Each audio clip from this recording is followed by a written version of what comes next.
All right, so good morning. Hopefully you're doing well. I just want to quickly reiterate the fact that we are coming upon the end of the quarter. Those that are in attendance, you're both doing fine, so I'm not too concerned about your grades. But for those of you watching at home, hopefully on video later, we are only a few days removed from the end of the third quarter. Most of you in the course are seniors. And some of you need the elective credit. So let's not dance around the possibility of not receiving credit and possibly not graduating because of an elective course. A reminder that yesterday, the African radio assignment was due. So, that was 100 points. And the only reason I put that on there is I find it interesting. It was interesting, and hopefully you found it at least somewhat interesting as well, that you can tune into these radio stations. It's amazing what the internet can do nowadays. But tune into them. It gives you a kind of snapshot of what they're talking about, what they're listening to. And some of you looking through some of the assignments, you were finding out that some of the radio stations were playing American music. They were playing, our top 40, if you will, but then others were playing more local dialect, more local artists, if you will. Some of them were talk radio stations, so you were listening in on the politics of a specific region. A number of you kind of said, man, I tuned into one and they were speaking French, and somebody else said, oh man, they were speaking German, they were speaking different languages. So obviously those are all byproducts of imperialism. But then there were a couple of radio stations that a few of you reached out and said, man, I was listening to this one in Kenya and they were starting in English, but then switching over to local dialects, which was different. And so if nothing else, it's a fun little tool to play around with. I spent some time on it just because I think it's fun to kind of look into different cultures and what people are presenting and what they're talking about, what they're listening to. So if nothing else, it was kind of a break from the norm. And then, of course, the slave uprising assignment was 50 points, and most of you did that because you were in attendance last week, so that helped. A reminder that you should be up to date on Stamped at this point, so theoretically you should be done with Chapter 7. Your assignment this week, along with a couple other things, is to take the Stamped quiz, which is chapters 4 through 7, which if you've done your reading, chapter 7 is a sentence. Chapter 6 is awfully short as well. So the majority of the questions are going to come from chapters 4 and 5. And then your other two assignments for this week, and these just posted this morning, are to watch a video. One of the videos is a very short interview with the author of this book, Ibram X. Kendi, who's a professor at MIT, or not MIT, sorry, he's at the American University now. So it's a short little video clip where he kind of talks about what an anti-racist is. This is the interview he gave after he wrote his book, How to Be an Anti-Racist. And it was on the CBS morning show. Like I said, it's about 5 minutes long. Very simple, just to watch the interview and then kind of what did you take out of it? Because he does kind of lay out some of his viewpoints when it comes to race relations and history. And so he kind of, now that you've read a little bit of this book, you certainly understand what his, shall we say, historical interpretation is.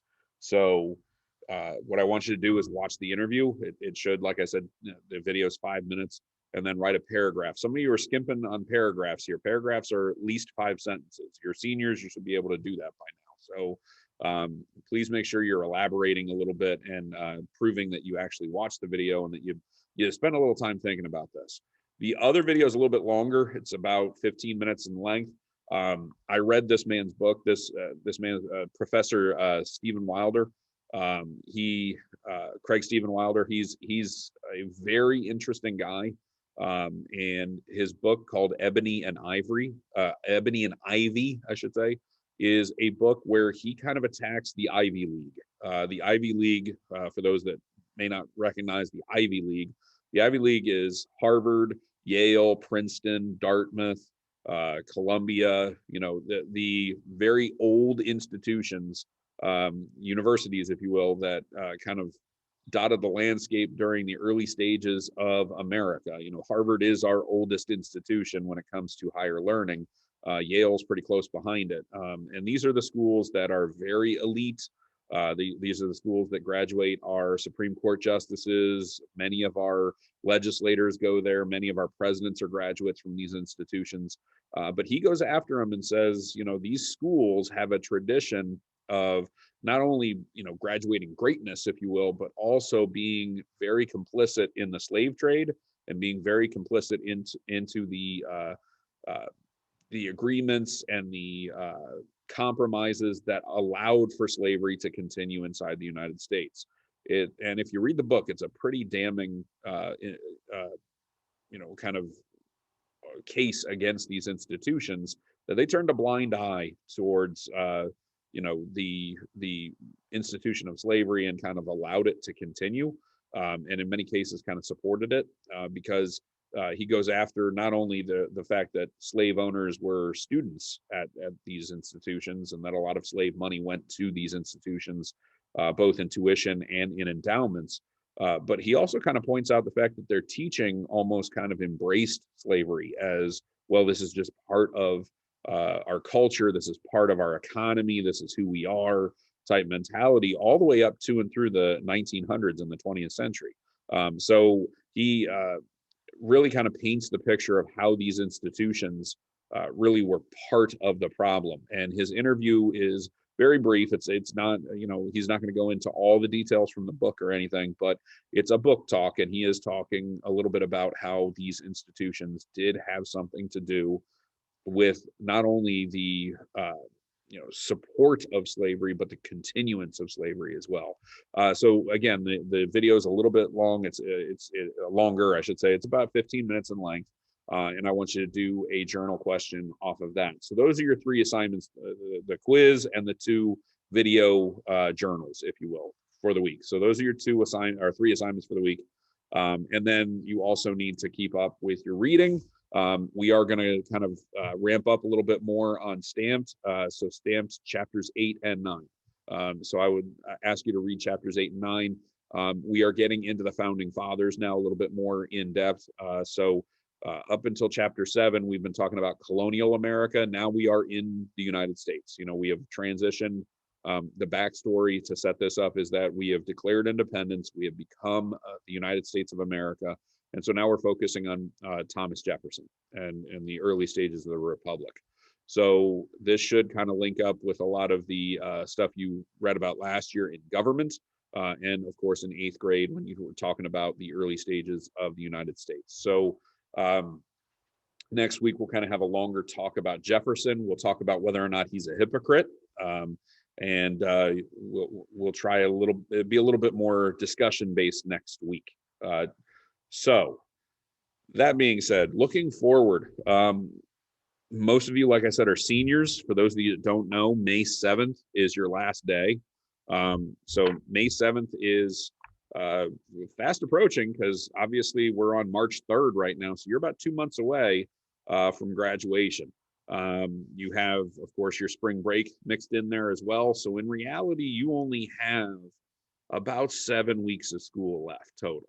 And that's normal for seniors. We're kind of winding down, but for many of you, I need to kind of give you the little kind of push in the right direction here.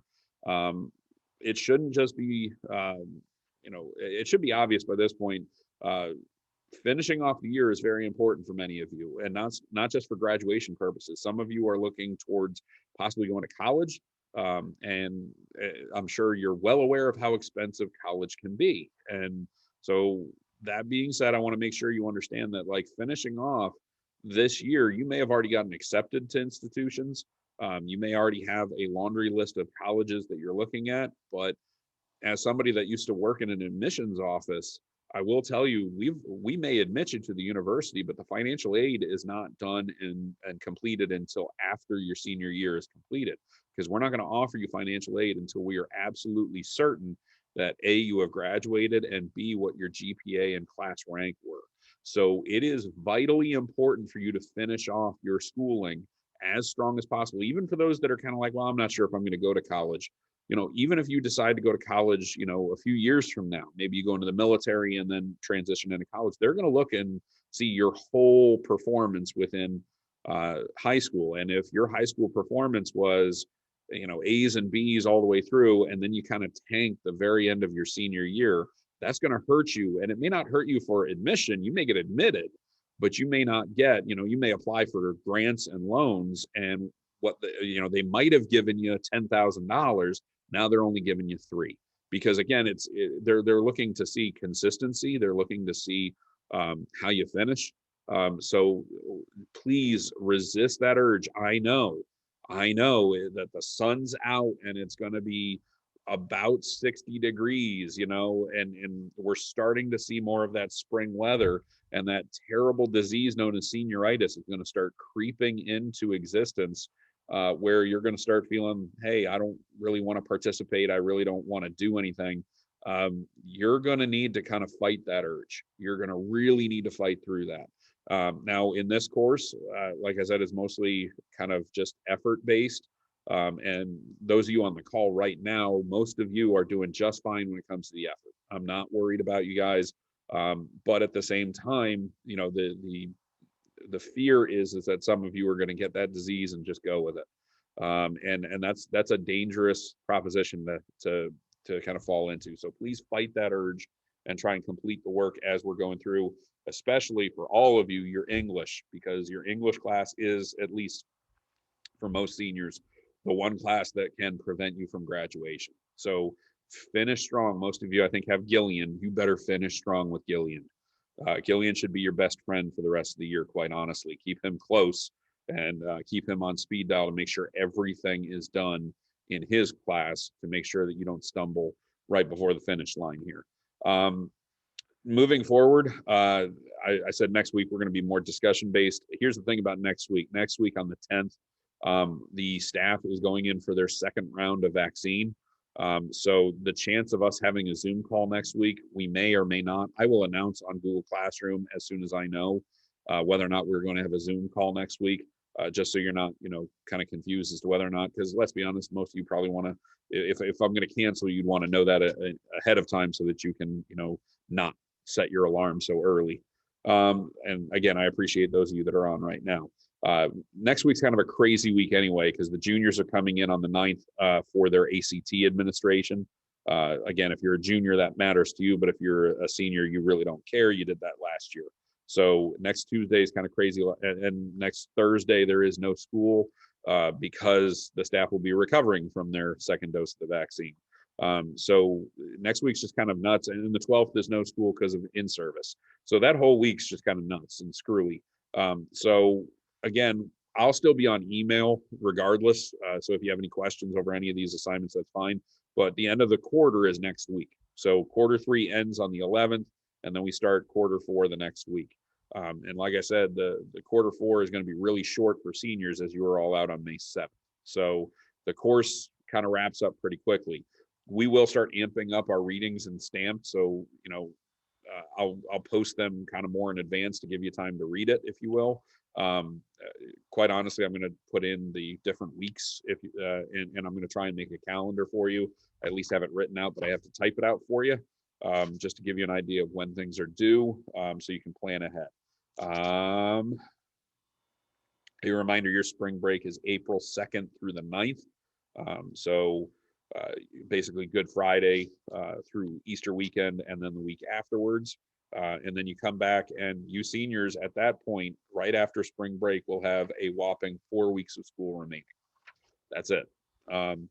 Now, I've also been talking with our principals about, what are the plans for seniors moving forward. I know that you already received your notification about prom being canceled, and I know that might be exceptionally frustrating to all of you, and I feel for you. I get it. It's frustrating, but it's just, kind of, it's really not possible, unfortunately, under the guidelines right now. Of course, some of the guidelines are starting to be lifted. All politics aside, where the schools are trying to make the best call they can make to keep you safe as best they can. So moving forward, I know it's frustrating, but I know that's been canceled, but they are in talks right now of how to do a live graduation for all of you. I have no details on that right now, and certainly don't want to talk out of turn, but at least the administrative team and the central office are working on it. and as soon as I have details, I'll share them with my seniors, just because I want to make sure everybody's in the know. But needless to say, you're still on track to finish on May 7th, assuming you have all your work done for your classes, so they can certify your grades and move forward towards your graduation. But again, that I want to celebrate it, but at the same time, I want to warn that a lot of seniors tend to get awfully lazy down the stretch. So please, please don't fall victim to that. Okay, what you read this week, the stamped chapters that you read this week, chapters 5, 6, and 7. If you've already read them, great, you'll understand what I'm talking about. But if you have not, chapter 5 was all about Phillis Wheatley, who is a poet. She is the first kind of recognized African-American poet in American history. She's not the first, but she was the first one to be recognized in their time. But Stamp makes a great effort to point out that she was not accepted, even though history books make it seem like she was totally accepted. She was not. The American publishers refused to publish her work. She had to go to England in order to get backing to do that. And England was a little bit more forward thinking, if you will. And keep in mind that was still colonial times, so we were still a colony at that point. So she had to go to the parent country to get her stuff printed. And again, she was kind of seen as being an aberration. But it also kind of talks about Benjamin Rush, who was a physician in Philadelphia, one of our founding fathers, who wrote very extensively that the reason that she was able to write this way is because she was not, a victim of slavery, which was still very assimilationist, where it was kind of almost dismissive that if white people merely open up, that we can help save the African populations by not putting them into this savage institution of slavery. And while most people would say, well, at least he was saying we shouldn't have slavery, that is, commendable for the time, it's still not very forward thinking. And that's Kendi's trying to point that out in his writing. If you read the bigger book, Stamped from the Beginning, that he wrote, that Stamped is based on, he takes great pains to point out that people like Jefferson and Rush may pay lip service towards this idea of not, of ending slavery, but Jefferson never did personally. He had slaves all the way through his lifetime. And Rush, as much as he was anti-slavery, it's not like he ever started an organization to try and stop it, or really was a what would be considered an abolitionist by any stretch. So a lot of times what they're really trying to point out is that a lot of history books tend to fish a little bit and kind of, yeah, they were definitely against slavery, when in reality they weren't. At least they weren't full go the way that they're kind of sold in American history textbooks. So that's kind of the general tenor, and how he leaves off the colonial era. And then, of course, chapter 6 is a summation of everything that you've read up until that point, and chapter 7 is his conclusion. So of part 1, if you will. And then they jump into, like I said, the early republic. So they're going to kick off with Jefferson, which is the same thing that Kendi does in the much larger book. He focuses on 5 individuals. The first one he focuses on is Cotton Mather, the preacher, which was the predominant subject of chapter 4 in Stamped, that we talked about previously. And then he's launching into Thomas Jefferson. After that, he launches into William Lloyd Garrison. Then he launches into W.E.B. Du Bois, and then finishes off with Angela Davis. So we'll be talking about those people moving forward. If you have any questions over any of the content, please reach out. You can stay behind right now and ask questions if necessary. But again, I didn't want to waste a whole heck of a lot of your time today. To sum up, you have 3 new assignments moving forward this week. 2 of them are watching videos and doing journals. And then, of course, the quiz over the book so far. Those are due next Tuesday. You have, of course, and those are the last assignments, by the way, of the 3rd quarter. So please make sure you finish strong here with those assignments. And again, if you have any questions about that, you can email me at any time. I will post about whether or not we're having a Zoom next week as early as I can, because I'm not sure how they're handling this when it comes to the vaccine and scheduling and all that kind of stuff. So we may have one, we may not. It just depends. All right, I've talked long enough. Again, if you have questions, you can stay behind and ask. You can always email, but other than that, stay safe and stay healthy. Have a great day, folks.